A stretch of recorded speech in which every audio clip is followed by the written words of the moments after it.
د هغې نه بعد یو خور ډېر ناشنا سوال کړی دی وایي زما خاوند اکثر وخت په باتروم کې ناست د ځان له یو بیماري ده اوس یو سړی بیماري باتروم کې ډېر وخت ناست دي کیسه شته تاسو یو سړی بیمار دی ډېر وخت په باتروم کې ناست ګېډه خرابه ده بل مشکل دی بل مشکل دی دې کې اوس حرج نشته خو نه دا خور څه وایي وایي زما خاوند ډېر وخت په باتروم کې ناست او موبایل ګوري باتروم کې او بل مصیبت د دې سره او سیګریټ هم څکي باتروم کې سیګریټ څکي دا ګورې دا نشهیز نه دي دا نسواریان او سیګریټیان دوی چې سیګریټ نه څکلی دوی چې نسوارو چونډۍ نه لګولی د دوی مچاز هم نه کېږي ګورې دوی دې سره بیا عادت شي نو اکثر که تاسو خیال کړی دی لارو باندې چې رقم باترومونه راځي په غټ سفر کې سړی ځي یا د جومات ته باترومونه چې یو نو ته ورننو سیګریټ پکې پراته وي نو دغه ځای کې به دا ځوان ناست سیګریټ څکه بیا موبایل هم ګوري او ګیمونه پکې کوي دې موبایل هم کم کم ځای ته ورسول یو سړی باتروم کې ناست و فیسبوک ګوري یا موبایل واټساپ یې کولاو کړی دی میسیج جواب هم ورکوي او دلته ناست دی قضای حاجت باندې نو دې سړي ته څه ویل پکار دي ویل خو دا پکار دي جواب کوي چې الله دې هغه ته هدایت وکړي او د دې کار نه دې الله منع کړي په باتروم کې داسې وخت تېرول او بیا هلته موبایل کته او سیګریټ څکه او دا سیګریټ به ځان له حرام دي دا د مسلمان شان نه دی او د دې کار ناروا دی د یو څو خبرو د لاسه یوه باترومونو کې خلک تشي میچازي ډکې میچازي کوي نو یره پکې دی چې سړی پکې ډېر وخت ناست یره پکې دا دی چې کیدی شي د بدن ګنده شي یا یې کپړې ګنده شي نو د دې د ساتلو دپاره به ته زر تر زره د باتروم نه راوځي زر تر زر به راوځي ګنده نه شوه دا خو د ګندګۍ ځای دی دویم دلته شیطانان را جمع کیږي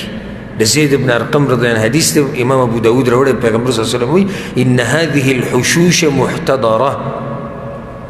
دا د اودسماتي نه ځایونه پیغمبر صلی الله علیه وسلم وایي دا د شیطانانو نه ډک دي وایي شیطانان پلیت خلک دي که نه نو پلیت په دې پلیتو ځایونو کې را جمع کیږي نو ته څنګه د دومره شیطانانو په منځ کې ناست ښه په ارام ډډۍ لګولې دریم دا ډېره اهمه وجه ده دا ډېر وخت چې باتروم کې ناست دی عورت ښکاري که نه ښکاري تاسو ته ښکاري عورت لکه دی کوي زه تشي میچازي کوم ډکې میچازي خو یو وخت یې ویې کړي که نه بیا خو داسې ناست دی موبایل کې ګوتې وایي سیګریټ څکي او مزه یې وله ورکړې ده او ناست نو د ده عورت ښکاري یو سړی ښکاري دی نو څوک خو نشتي څوک نشتي نو بیا حدیث واوره څوک نشتي امام ترمذي امام ابو داود یو روایت راوړی ډېر ناشنا یو کس پیغمبر صلی الله علیه وسلم ته ووایي یا رسول الله عوراتنا زمونږ عورتونه د چا مخکې ښکاره کولی شو د چا نه پیغمبر صلی الله علیه وسلم ورته احفظ عورتک د خپل عورت خیال ساتئ دا به نه ښکاره کوئ چاته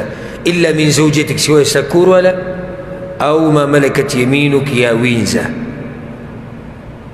ایو کس پکې راپاڅېد یا رسول الله الرجل یکون مع الرجل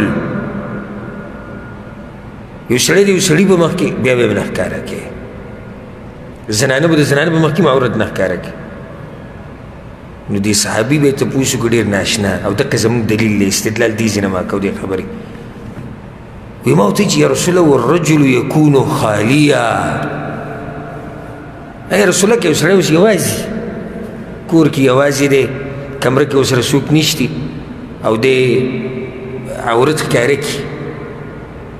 پیغمبر صلی الله علیه وسلم ډېر ناشنا جواب ورکړو وی فالله احق ان یستحیا منه د الله نه دې حیا وکړي که نه صحیح د څوک خو نشته خو د الله نه خو حیا پکار ده که الله ته نه ګوري الله یو انسان ته ګوري او دی لګړ ناست دی یو خو سړي ضرورت دی ضرورت خو منګه وایي ضرورت خو صحیح ده خو یو سړی دومره بې حیا دی بې ضرورته لګړ ګرځي نو الله ته نه ګوري د الله نه حیا نه ده پکار انسانان خو دې ته وایي رښتي د انسانانو غرب خو شتي که نه د هغه نه حیا پکار ده دغه شان علماو دا خبره بیان کړې ده ټولو علماو چې په باتروم کې او اودسماتي ځایونو کې بې ضرورته کېناسته دا مکروه دي دا ناروا دي نو چې بیا پکې موبایل ګوري او بیا پکې سګرټ څکي او نسوار لګوي